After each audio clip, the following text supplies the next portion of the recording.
हमने के हम उम्र बनी जा, हमरो उम्र 22-23 साल हो भैया। अच्छा क्या बात है। और ढेर सारी शुभकामना अपने भतीजा के लिए कि हमारा भतीजा इस झारखंड ही नहीं, बिहार ही नहीं, पूरे देश में इसका नाम हो। एक जोरदार ताली बजाइए। नई जिंदगी की शुरुआत कर रहे हैं इस शुरुआत में, और इन्होंने बहुत बेहतर काम किया है अपने जीवन के लिए। तो मैं चाहता हूं कि भगवान आगे भी आपको इतना बड़ा करे कि हम भी कहें फक्र से पूरी दुनिया में जाके कि मेरा भतीजा है आकाश। और ऐसे ही नई जीवन की शुरुआत को ढेर सारी शुभकामनाएं। कोई बात नहीं, तिलक के गीत गाइए।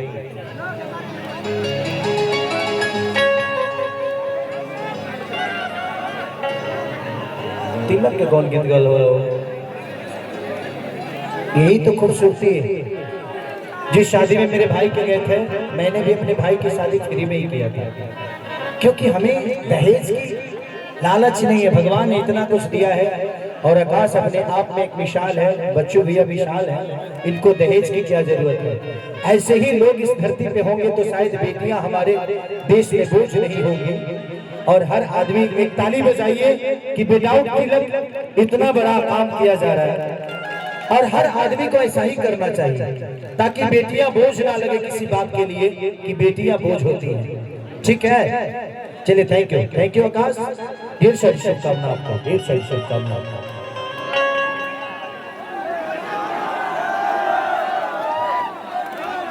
कि दूल्हे का सेहरा सुहाना लगता है, दुल्हन का तो दिल दीवाना लगता है। ये गाना लोकमा के बिना अधूरा है। कि पल भर में ऐसे बदलते रिश्ते, हर दिल तो अपना बेगाना लगता है। दूल्हे का सेहरा सुहाना लगता है, दुल्हन का तो दिल दीवाना लगता है।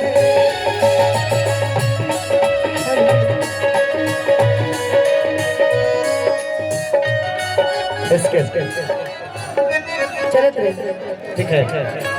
उठा उठा राजा बबुआ हो जा तैयार हो, उठा उठा राजा बबुआ हो जा तैयार हो।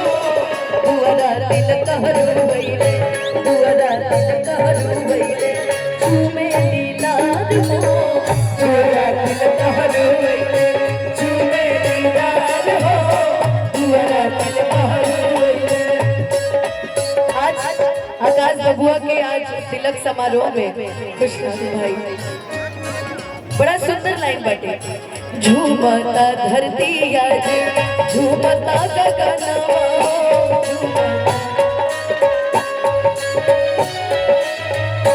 बाजे सहनाई देखा भैया के भवनवा, बाजे सहनाई देखा भैया के। सभे बाटा नागिल बाटे, सभे बाटा नागिल बाटे, आज दुआर हो। सभे बाटा नागिल बाटे, आज दुआर हो। दुआरा दिल कहरु वैले, दुआरा दिल कहरु वैले, झूमे दीदार हो।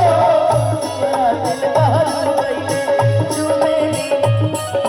सात फेरे से भजन को ये बंधनी, प्यार से जोड़ा है अपने प्रीत का दामन।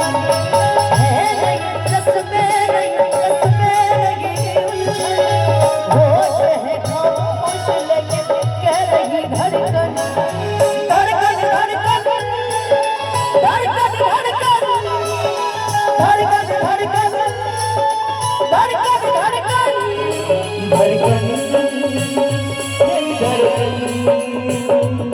धड़कन मेरी धड़कन, धड़कन धड़कन धड़कन धड़कन धड़कन धड़कन धड़कन धड़कन, ओ मेरी धड़कन। मुश्किल अश्कों को छुपाना लगता है, मुश्किल अश्कों को छुपाना लगता है। दुल्हन का तो दिल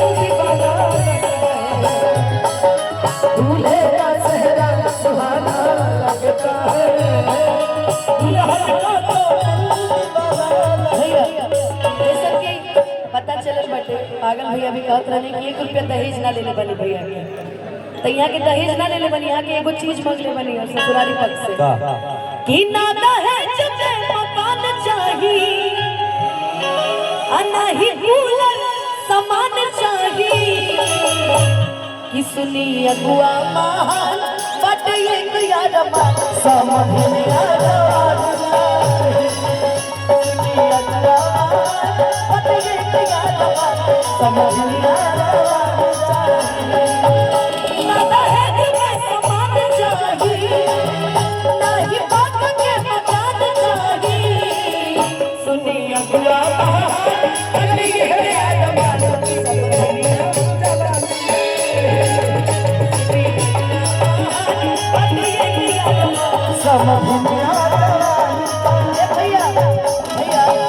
सारी भैया एगो शिकायत बा हमर सबके तरफ से नेक मिलल बा लेकिन भैया के तरफ से हमरा के नेक नहीं मिलल कि ना चाहिए कूलर ना चाहिए टीवी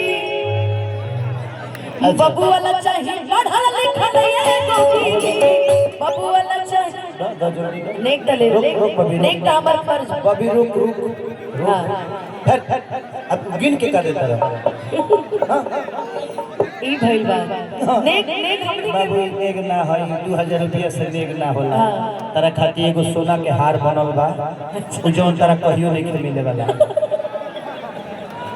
है ना ना चाहिए कूलर ना चाहिए टीवी बबू वाला चाहिए पढ़ल लिखल एगो बीवी कि ना चाहिए टीवी ना चाहिए कूलर ना चाहिए टीवी बबू वाला चाहिए सुनार एगो बीवी साउंड चला गया गई लो कट गई कट गया मतलब लोग डांटे लगने भाई कनियो के नेक द मर देना तै ना बजी हस हां यो बात है चलो जा होने ए संजय भैया जा होने जा सबका नेक मिले तो वो लोग मेहनत कर रहा है ना सब नचनिया बजनिया लोग ह हमनी के गाय खाई सब